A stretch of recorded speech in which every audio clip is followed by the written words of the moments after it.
What's it like to be hungry but unable to taste food?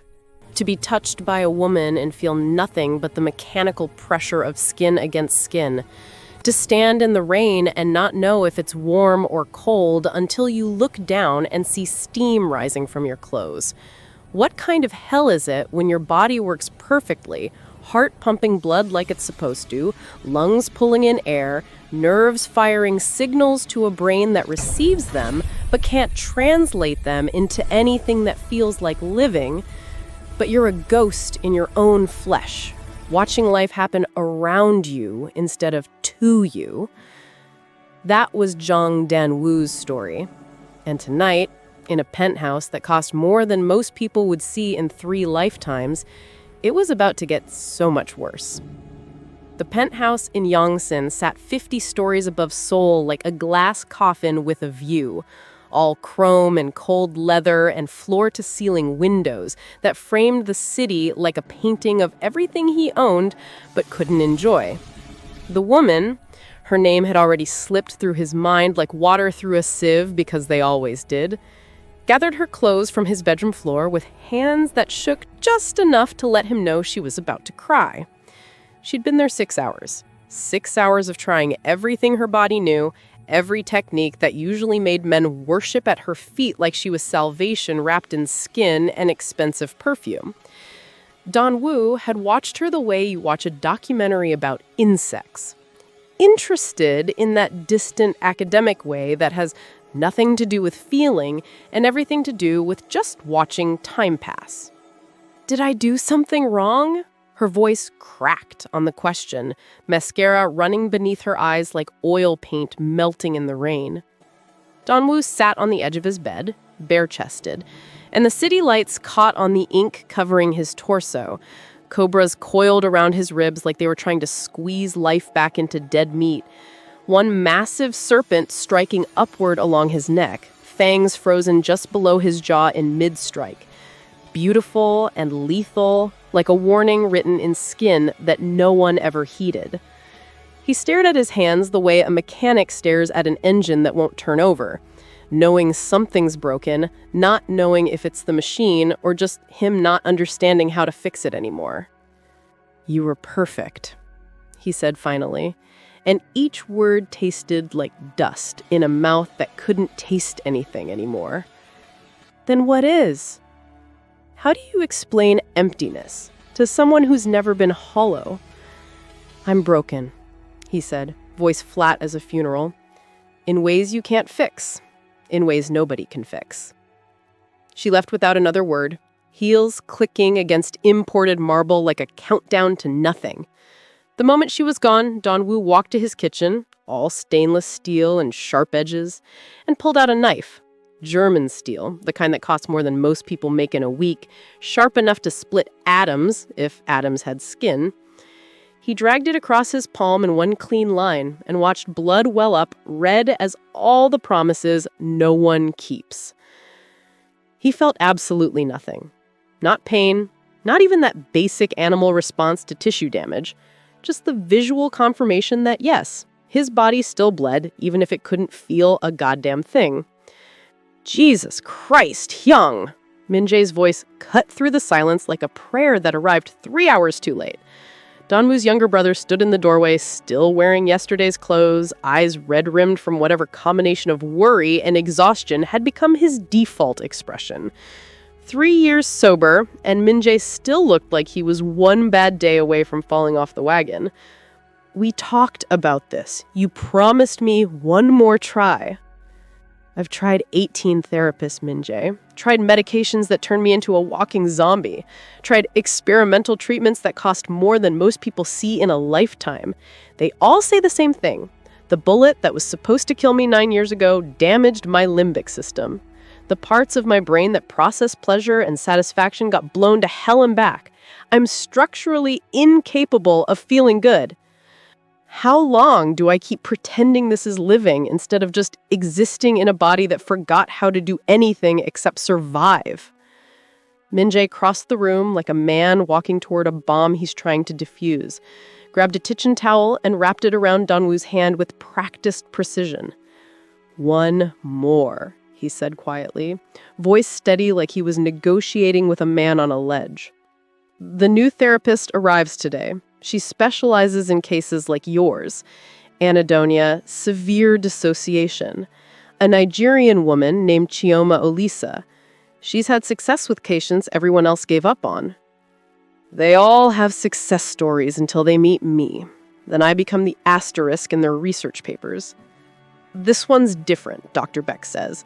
She's unconventional, doesn't follow traditional protocols. Dr. Beck has been trying to fix me for 9 years and failed every single time. Because what's the alternative, Hyung? You eating a bullet for breakfast? Just try one more time. Donwoo looked at his brother, 28 years old, clean for the first time since he was 19, trying so desperately hard to believe that broken things could be fixed if you just found the right glue.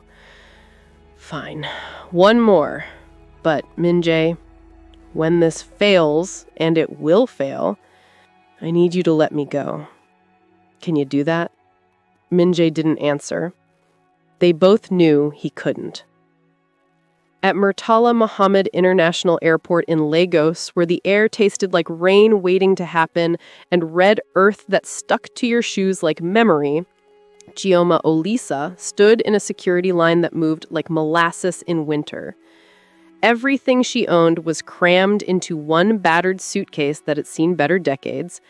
At the bottom, folded with the kind of care you reserve for holy things, was her younger sister's wrapper.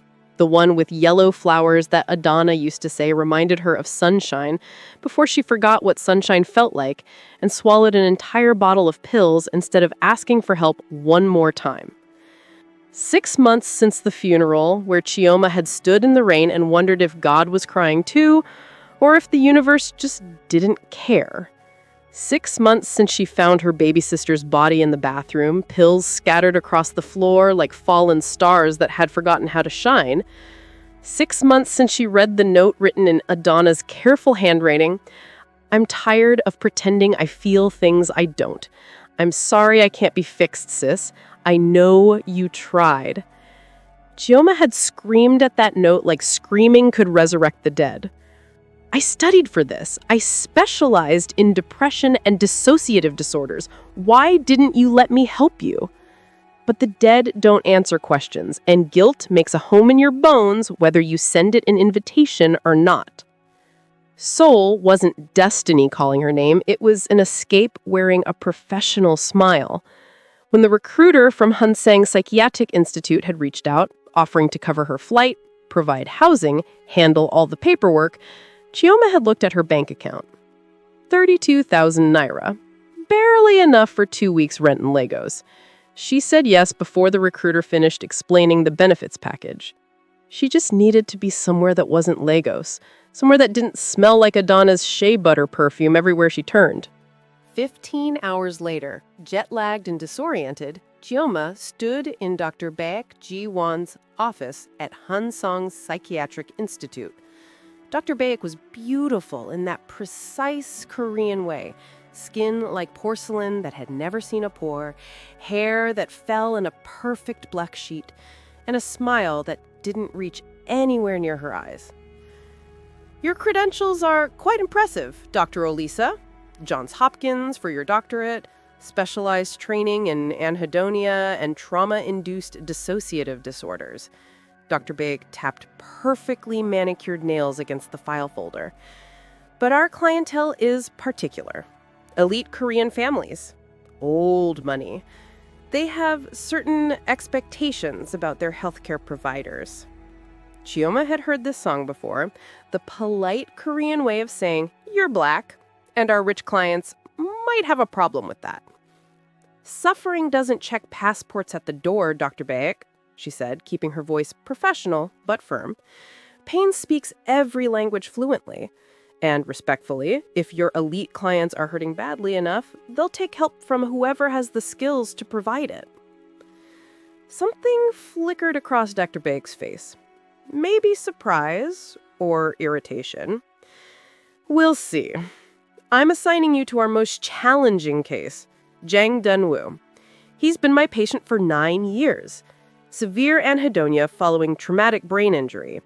He's very special to me.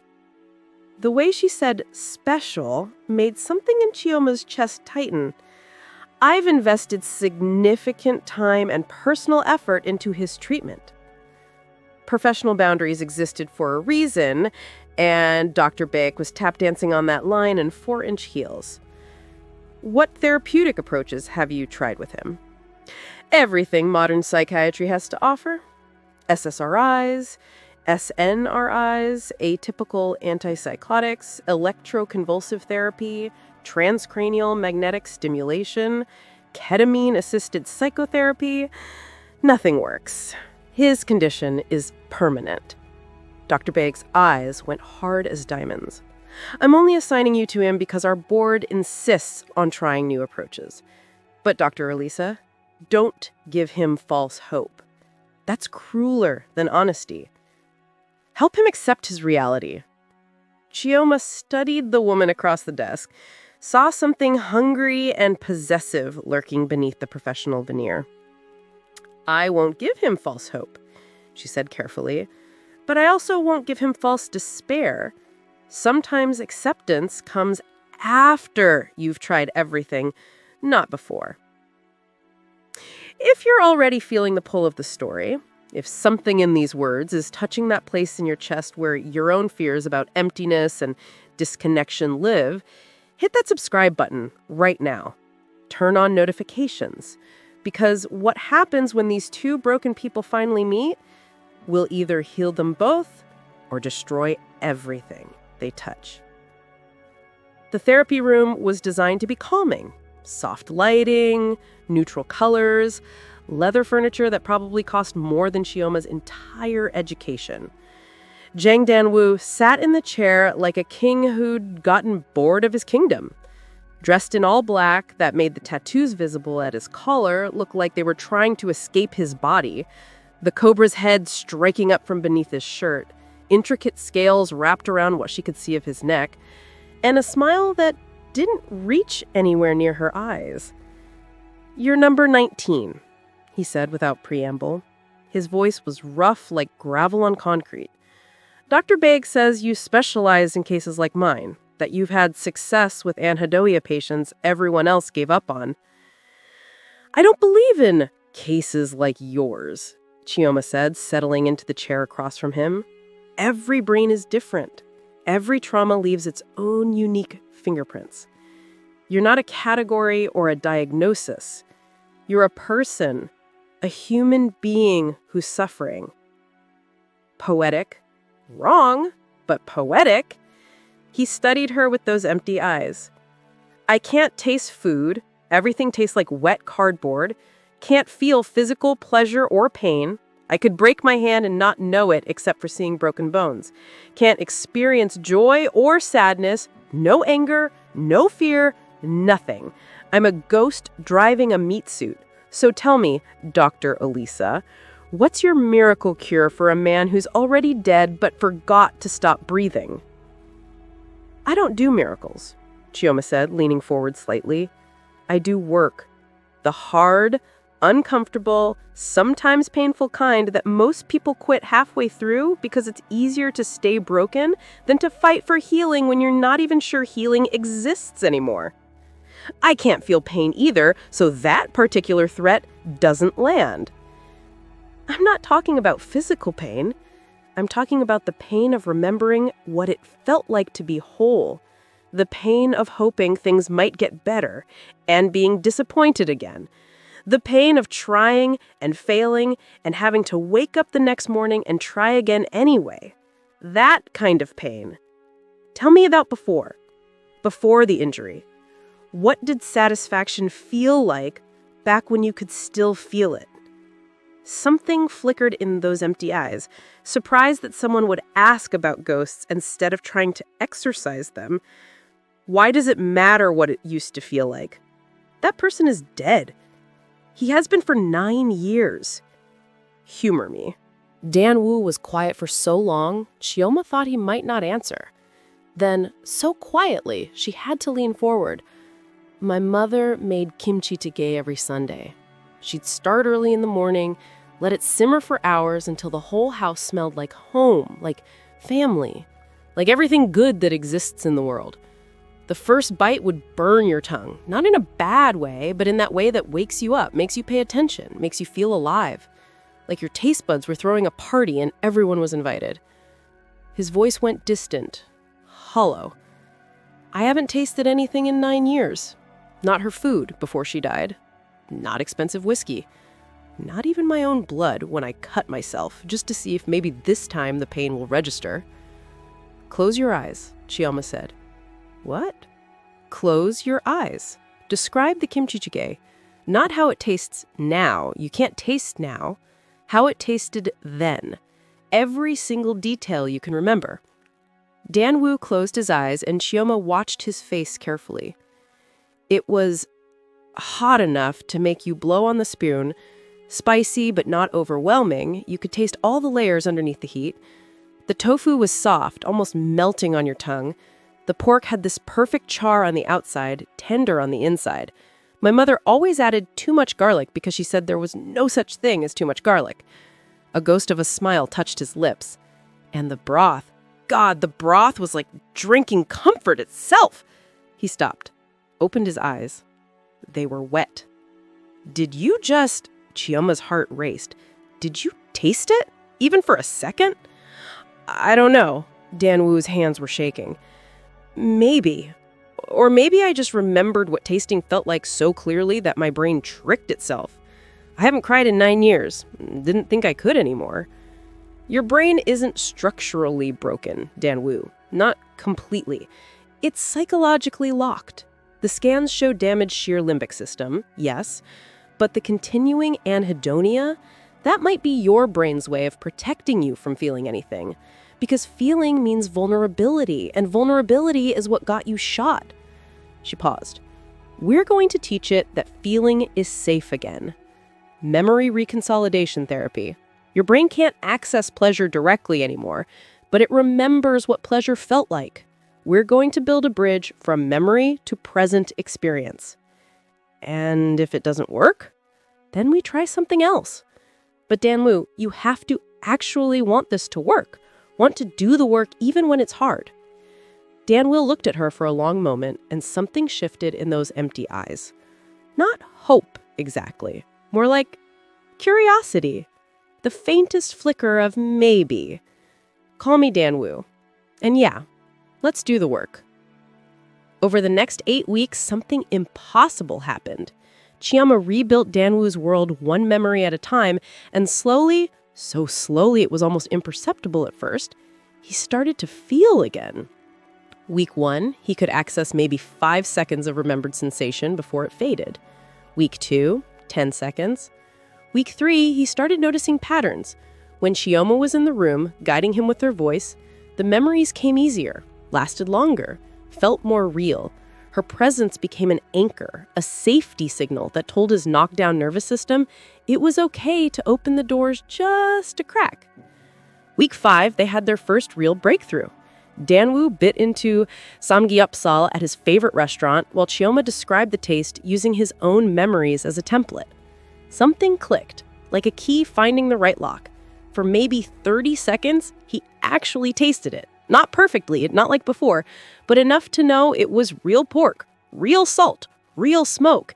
He grabbed Chioma's hand across the table without thinking, squeezed it hard. Holy Catholic Church, he whispered, tears running down his face. I can taste it! Oh my God, Chioma, I can actually taste it! The waiter stared. Other diners whispered. The serpent of Yongsan crying over grilled meat. But Dan-woo didn't care. For the first time in 9 years, food tasted like something other than textured nothing. Week 6, the dependency started forming. Dan-woo began calling Chioma outside of sessions. I'm having dinner with Min-jae. Can you walk me through it? She did at first because it seemed like therapeutic progress. Then it became every meal, every business meeting, every moment when the numbness started creeping back. He couldn't access the memories anymore without her guidance. She became the bridge between numb and alive. Min-jae noticed first. Young, this isn't healthy. You're not learning to feel on your own. You're learning to feel through her. What happens when she's not available? She won't leave. She's my therapist. No, Min-jae said quietly. That's what drugs do.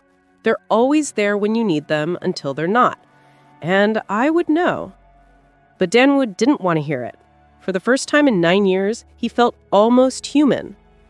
Week 7, Dan-woo invited Chioma to his pet house for dinner, not as therapy, as something else. She knew she should say no, but when she looked at him, she saw Adana, that same desperate need to feel, that same cliff edge between trying and giving up. She had failed Adana. Maybe saving Dan-woo could redeem that. The dinner was Nigerian food. Jollof rice cooked the way her grandmother used to make it. A goosey soup that smelled like home.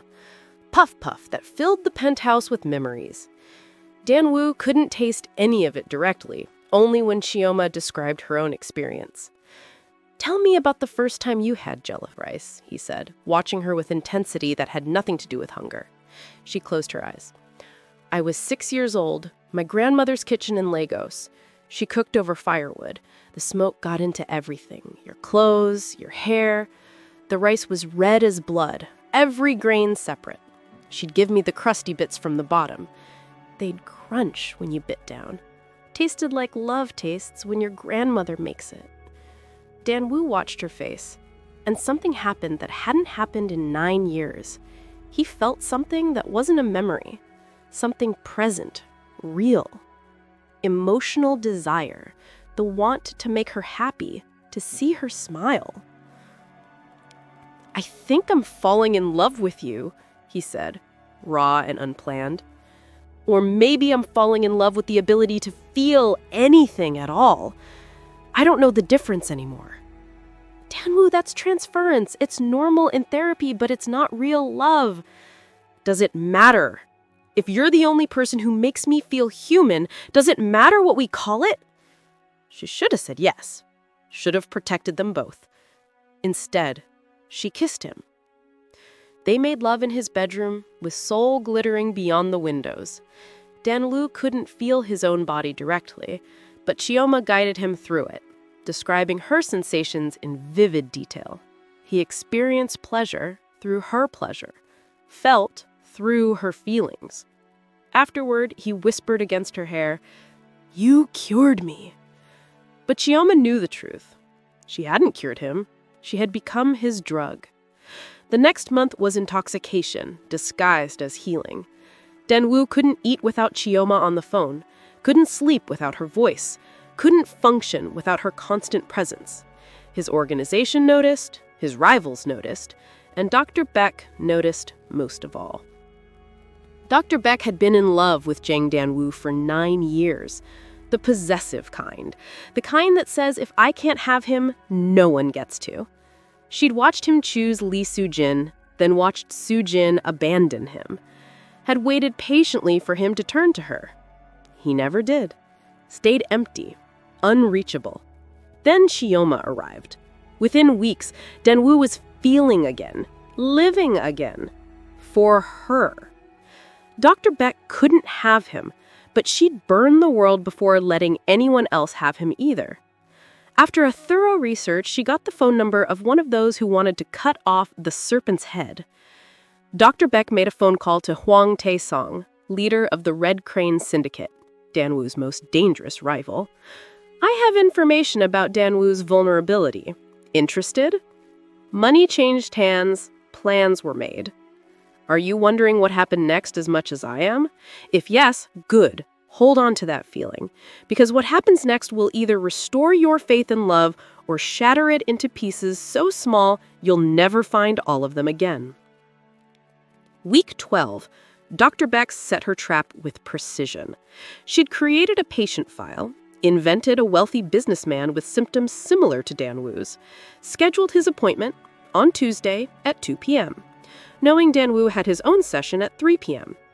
Except Dr. Beck sent Dan-woo a text from Chioma's phone. She'd cloned it weeks ago. The text said, "Can you come at 1:30 instead? Had a cancellation and would love to see you early. Missing you. See." Dan-woo arrived at Hansong at 1:25 p.m. with 2 cups of coffee, thinking he'd surprise her. He walked towards her therapy room, thinking about how her face would light up. He stopped outside her door. Through the partially open door, he could see her with another patient, a man roughly his age, well-dressed, sitting in the same chair Danwoo always sat in. And Chioma was using the same techniques, the same gentle voice. Close your eyes. Describe the taste. Not now, you can't taste now. How it tasted then. Every detail. The man closed his eyes, started describing. When he opened them, they were wet with tears, exactly like Danwoo's had been. Danwoo's blood turned to ice. I'm not special, just another patient, another case study. His phone buzzed. A message from an unknown number. A video file. Security footage showed Chioma in a coffee shop, meeting a man Danwoo knew on site, Park Jin-ho, one of Hwang Tae-song's most top lieutenants. The timestamp was from 3 days ago. Jin-ho slid an envelope across the table. Chioma opened it, looked inside, nodded, and tucked it into her bag. Another message, audio file. Chioma's voice, crystal clear. It's easier than I thought it would be. God, he's so desperate for connection, he'll believe anything. The dependency is textbook. I just guide him through memories and he thinks I'm performing miracles. Another voice. And the book deal? Already in motion. Breaking the Serpent. Inside the mind of Seoul's most dangerous man. Publishers are in a bidding war. The recordings are perfect. Every session is documented. His vulnerabilities, his fears, it's all gold. And you know the best part? He trusts me completely. He thinks I love him. I almost feel bad. Almost. But the game is game. I need that money. Danmi's hands started shaking. Another message. Check your email. Publishing contracts with Chioma's signature. Book outline. Audio files of their sessions edited to sound like manipulation training. Bank deposits from offshore accounts.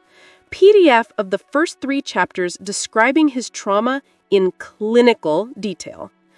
Danwoo stood outside her therapy room, watching her guide another patient through the same process, and something inside him shattered, beyond repair. She's not a healer. She's a predator. He left without confronting her. Went home. Spent 6 hours reviewing the evidence, looking for any sign it was fake. Found none. By the time Chioma arrived that evening, their standing dinner date, Danwoo had made his decision. Danwoo, she smiled when she entered. I brought dessert. How much did Big pay you? The smile died. What? Hwang Tae-song, the publisher. Whoever you're working for. How much am I worth? He played the audio, watched color drain from her face. That's not... I never said that. Danwoo, that's not my voice. It's edited. Really? Because it sounds exactly like you. I threw the contracts across the desk. Explain these. She picked them up, hands shaking. I've never seen these before. This isn't my signature. Stop lying. I saw you today, using the same techniques on another patient. I'm not special. Just another case. That's my job. I use evidence-based techniques with multiple patients. And meeting with Park Jin-ho? Taking money from my enemies? He played the video. Horror dawned on her face. That's not me. I've never met that man. Someone is framing me. Someone is lying. And the evidence says, it's you. He stepped closer. You saw a desperate man with money. Created dependency, documented everything, sold the story. There is no book. Someone is trying to destroy us. I thought I knew you. Turns out, I knew a performance. He gestured to the door. 72 hours to leave Seoul. After that, my protection is gone. Danwoo! And if you're still here, I'll have you arrested, deported, and blacklisted worldwide. I'll destroy you so thoroughly, your own father won't recognize what's left. I loved you, she whispered. I still love you. Then you're a better liar than I thought. Get out. The next 72 hours destroyed Chioma's life completely. Dr. Beck had been thorough. Han Sung terminated her employment. license suspended, visa revoked, bank account frozen, evicted within 24 hours. The Nigerian community turned their backs, afraid of association. She had nowhere to go. Mrs. Tochi, a Ghanaian woman with Nigerian parents running a hair shop in Ituan, found her sleeping in a subway station on hour 68. "Come, child, we look after our own." Mrs. Tochi gave her a corner to sleep, fed her, and listened. "Did you do what they're saying?" "No, I swear on my sister's grave." "Then fight." "I can't fight him. He owns this city." But Chioma had no resources. On hour 71, she bought a one-way ticket to Lagos with her last money. At the airport, she wrote a letter. "Dan Wu, I didn't do what they're accusing me of. I don't know who's framing me, but what we had was real. I didn't cure you through manipulation. I just helped you remember what feeling felt like. The rest was you. I'm sorry I wasn't strong enough to stay and fight. I'm sorry I couldn't save my sister. I'm sorry for everything except loving you. That's the one thing I'd do again. Chioma." She left it at the information desk with instructions to mail it, then boarded the plane with her sister's wrapper, $0, and a heart so broken she wasn't sure it could break this completely without killing her. In Lagos, Chioma lived like a ghost haunting her own life. She slept in her father's cramped apartment in Yaba on the mattress she'd shared with Adana. Her father ran a free clinic for people too poor to afford real hospitals. "You're not eating, my child." "I'm not hungry." "You've not been sleeping. I hear you crying every time." "I can't stop thinking about him, how he looked at me like I was nothing." I laughed bitterly. I failed Adana, and I failed him. "Or maybe start by saving yourself, my child. Can't pour from an empty cup." But Chioma had no job, no license. The scandal had followed her across oceans. No hospital would hire her. She volunteered at her father's clinic with donated supplies, treating patients who paid in yams and prayers. Tried to convince herself this was enough. Meanwhile, in Seoul, Danwoo was dying differently. The condition returned worse than before because now he knew what peace felt like. The numbness felt like punishment. His brain and heart felt like they were being thrusted with a chainsaw. He cycled through therapists desperately. Nothing worked. He became erratic, dangerous, and stupidly careless. It was bad he nearly started a gang war over a minor territorial dispute. The serpent was already losing his mind. Min Jae watched his brother self-destruct.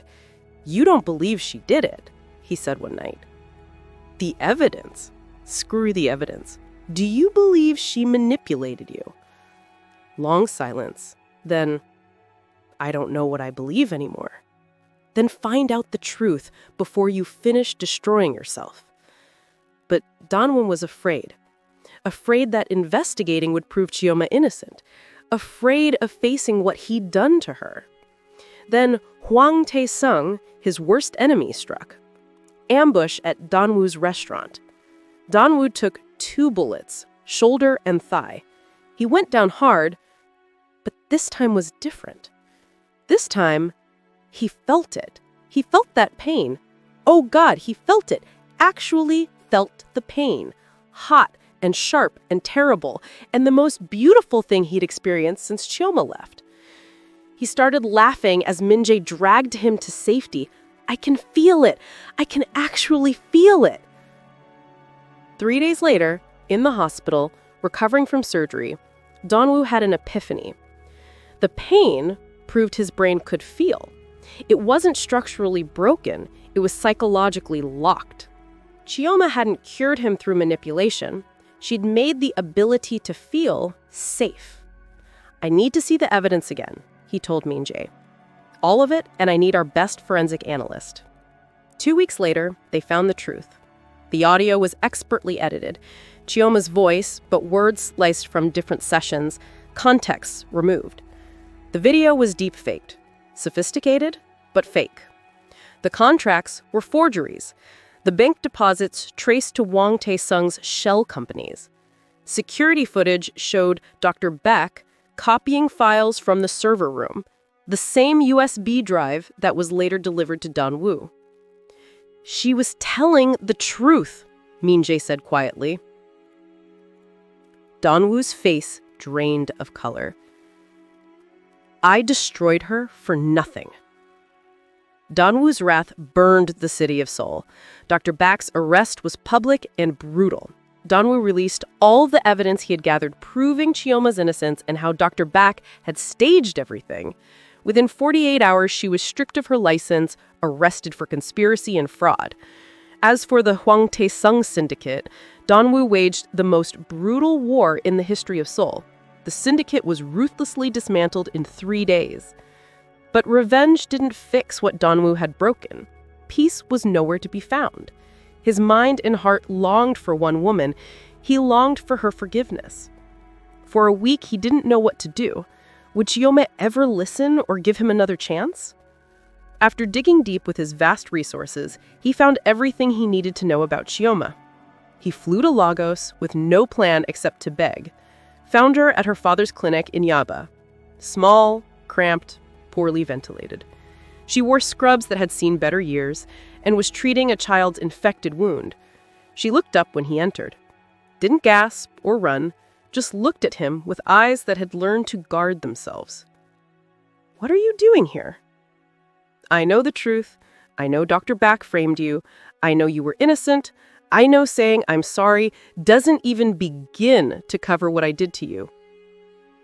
Long pause. Then, you're right. It doesn't. You don't get to come here and apologize and think that fixes anything. You threatened me. You told me you'd destroy me so thoroughly my own father wouldn't recognize me. I trusted you, Danwoo. You looked at me like I was garbage. I was wrong. You were cruel and ruthless. There's a difference. Tears gathered in her eyes. I loved you. I gave you everything, crossed every professional boundary, risked everything. And the moment things got hard, you threw me away like I never mattered. You mattered. You still matter. Could what? Trust you again? Love you again? She laughed bitterly. Danwoo, you didn't just break my heart. You broke me. I slipped in subway stations, lived off charity from strangers while the man I loved destroyed everything I'd built. I'll fix it. Your license is being restored. I've set up compensation. I don't want your money.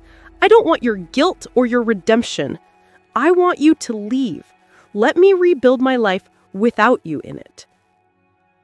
Chioma, please. No. You had your chance to believe in me. You chose to destroy me instead. So now, I'm choosing to protect myself. You need to leave.